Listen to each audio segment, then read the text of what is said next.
কান্নাকাটি করছিলেন তারা হচ্ছেন সেই ব্যক্তির আত্মীয় স্বজন যাকে ডান্ডা বেরি পরিয়ে জানাজার নামাজ পড়ার সুযোগ দিয়েছিল।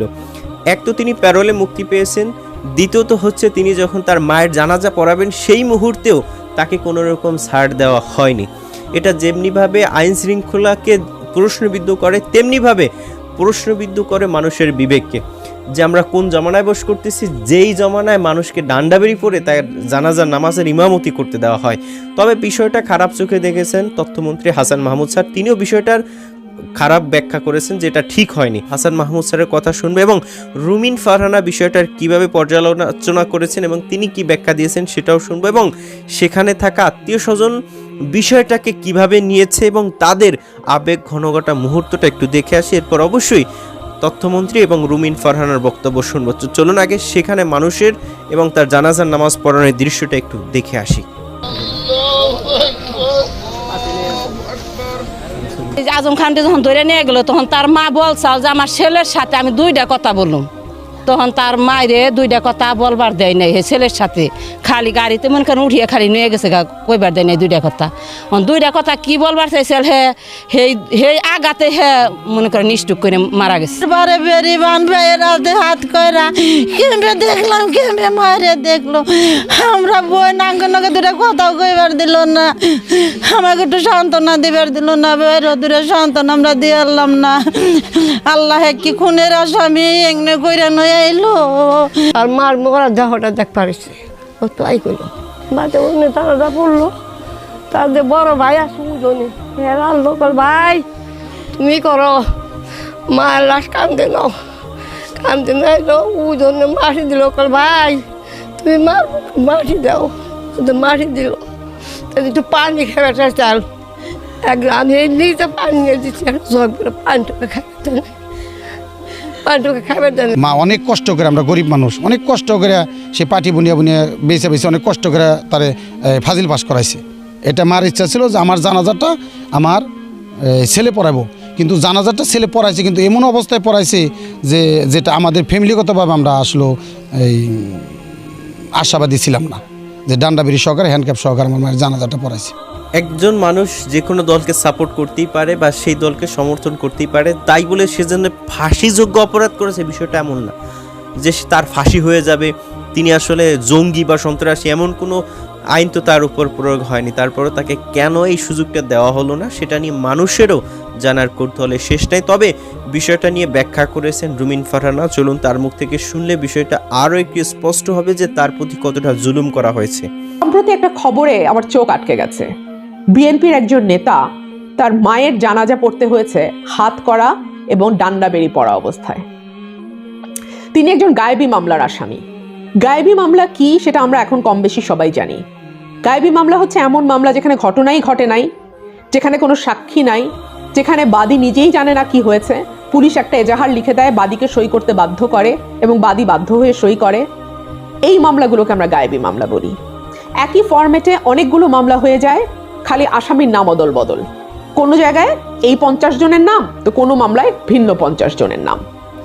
এরকম গায়েবী মামলার আসামি একজনকে ডান্ডাবেরি পরিয়ে নিয়ে আসা হয়েছে তার মায়ের শেষ শয্যা, তার মায়ের অন্তিম শয্যা এবং তার মায়ের জানাজা পড়বার জন্য, এবং তিনি ডান্ডাবেরি পড়া অবস্থায় সেই জানাজা পড়িয়েছেন। সভ্য রাষ্ট্রে ডান্ডাবেরি পড়া অবস্থায় এই ধরনের ঘটনা ঘটে না। ডান্ডাবেরি আপনি কাকে পড়াতে পারেন? প্রথম প্রশ্ন এটি। বলা হচ্ছে একটা সময় ছিল যখন যাবজ্জীবন কারাদণ্ডপ্রাপ্ত আসামি এবং মৃত্যুদণ্ডপ্রাপ্ত আসামি যারা ছিল তাদেরকে ডান্ডাবেরি পড়ানো যেত, এর বাইরে আর কারো ডান্ডাবেরি পড়ানোর কোনো আইন নাই। পরবর্তীতে হাইকোর্টের রায়ে সেই শর্ত উঠে যায়, বলা হয় যে ডান্ডাবেরি একটি নিবর্তনমূলক আচরণ, ডান্ডাবেরি হচ্ছে আমাদের মানবিক মর্যাদাকে আঘাত করে, যেটা আমাদের স্পিরিট অফ দি কনস্টিটিউশনের সঙ্গে সরাসরি সাংঘর্ষিক।